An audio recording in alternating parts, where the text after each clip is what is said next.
Hello বন্ধুরা, সবাই কেমন আছো? আশা করি সবাই ভালো আছো। আর আমিও ভালো আছি। তো আজকে হলো রবিবার, আর আজকের ব্লগটা আমি এখন থেকে স্টার্ট করছি। তো এই দেখো বন্ধুরা, এটা হলো আমার শ্রদ্ধেয় কাকাবাবু, আমার ছোট কাকা। তো তোমরা সবাই জানো ইনি আর আমাদের মাঝখানে নেই। তিনি স্বর্গবাসী হয়েছেন আজ 13 দিন হলো। তো আজকে এনার স্মরণে উদ্দেশ্য করে যে লোকজনকে খাওয়ানোর যে অনুষ্ঠান করা হয়েছে আজকে সেই দিন। তো আজকে দেখো এখানে আমরা সবাই যাচ্ছি, এই যে এদিকে যাচ্ছে। দেখো এখানে কাকাবাবুকে খেতে দেওয়ার যে একটা নিয়ম থাকে, তো সেই জিনিসটা এইখানটায় করা হচ্ছে। যে যা যা রান্না হয়েছে, যা যা লোকজনের জন্য রান্না হয়েছে, সবার জন্য নিমন্ত্রিতর জন্য, তো সেই তাদের জন্য যা যা রান্না করেছে সেই সমস্ত কিছু, আর যা যা কাকাবাবু খেতে, ছোটো কাকা খেতে যা যা ভালোবাসতেন সেই সমস্ত কিছু রান্না করে এখানে দেওয়া হয়েছে। এখানে 3টে থালা। ভাবছো যে এখানে 3টে কেন? কারণ এখানে যেহেতু আমার দাদু ঠাম্মা নেই, তো দাদু ঠাম্মাকেও আজকে এখানে খেতে দেওয়া হয়েছে। তো এখানে দেখো দাদা বসে আছে, আর ওটা হলো ছোটো কাকার মেয়ে, বোন নয়। তো দাদা, যেহেতু কাকার কোনো ছেলে নেই, তো তার জন্যই এটা আমার সেজু কাকার ছেলে, দাদা হয় আমাদের। তো দাদা ছোটো কাকার কাজটা করেছে, তো তার জন্য দাদা সমস্ত কিছু করছে। আর সঙ্গে বোনও ছিল, বোনের যেহেতু বিয়ে হয়নি, তো বোনও ছিল, বোনও দাদার সঙ্গে থেকে দুজনে মিলে একসঙ্গে কাজটা করেছে। আর দেখো এখানে সমস্ত কিছু হয়ে গেছে নিয়ম করা।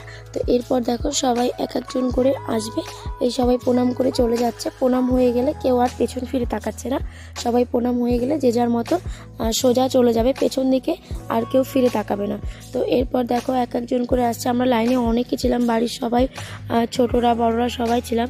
তো যারা কাকার থেকে বড় ছিল তারা আর প্রণাম করেনি, আমরা যারা ছোটরা ছিলাম সবাই এক এক করে প্রণাম করে। সবাই এই জায়গাটা ছোটো, তো তার জন্য সবাই লাইন দিয়ে দাঁড়িয়ে আর সবাই এক এক করে প্রণাম দিয়ে সবাই চলে যাচ্ছে বাড়ির ভেতরে। এখানে প্রথম কাজটা এই নিয়মটা সারা হলো। এই নিয়মটা না করে কাউকে খেতে দেওয়া যায় না, তো এই নিয়মটা করা হয়ে গেল। এরপর সবাইকে খেতে দিয়ে দেওয়া হবে।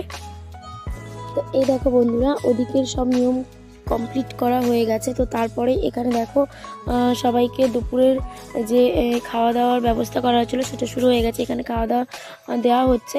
তো ওই দেখো, আর সামনে দিয়ে দেখো বোন আসছে, দাদা আসছে। এটা আমাদের মধ্যে নিয়ম যে যখনই ফার্স্ট ব্যাচ, যখনই প্রথম বৈঠকে খেতে বসবে, তখন এরকম প্রদীপ নিয়ে ধূপ ধুনো নিয়ে সবাইকে করজোড়ে সবার সামনে দিয়ে এইভাবে নিয়ে ঘুরতে হয় খেতে দেওয়ার সময়। এটা করতে হয় নাকি। তো আমার বাবা যখন মারা গিয়েছিলেন তখনও এরকমভাবে আমিও করেছিলাম। তো এখানে দেখো সবার প্রথমে বোন দাঁড়িয়েছে, তারপর কাকিমা, ছোট কাকিমা, তারপর দাদা, তারপর বৌদি, তারপর ওটা আমার একটা ঠাম্মি হয়, আর তারপর ভাইয়ের বউ। আর এদিকে দেখো এনারা হলো আমার 2 পিসি।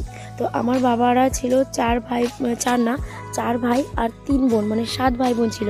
তো আমার বাবা মেজো ছিল, বড় জেঠু এখনও আছেন, আর ছোটো কাকা চলে গেলেন, ছোটো কাকাও আছেন, আর বড় পিসি আমার আগেই মারা গেছেন। আর ওনারা 2 পিসি, ওনারা এসছেন। আর এদিকে দেখো বৌদিরা, দিদি, এখানে যে হলুদ কালার যে শাড়ি পরা উনি আমার দিদি, আর পেছনে তিনটেই আমার বৌদি। এনারা এই অনুষ্ঠানে এসছে। আর আরও দিদিরা আছে, শুধু ওই দিদি না, আরও দিদিরা আছে। তো সবাই মিলে দেখো আমরা এখানে, এটাও আমার একটা বৌদি, ব্লু কালার শাড়ি পরা, এটাও একটা বৌদি। তো বাড়ির যে যেখানে আছে যত আত্মীয় স্বজন সবাই এক জায়গায় হয়েছি। আমরা এখানে গল্প করছি, মজা করছি, আর সবাই মিলে অনেকদিন পর সবাই একসঙ্গে হয়তো। আর এটা আমার একটা জামাইবাবু। তো সবাই মিলে আড্ডা দিচ্ছি, মজা করছি। তো বন্ধুরা, আজকের ভিডিওটা এই পর্যন্ত। দেখা হবে পরের ভিডিওতে। আজকের ভিডিওটা কেমন লেগেছে অবশ্যই কমেন্ট করে জানিয়ে, ভালো লাগলে একটা লাইক করো। আজকের মতো সবাইকে টাটা, সবাই ভালো থেকো, সুস্থ থেকো।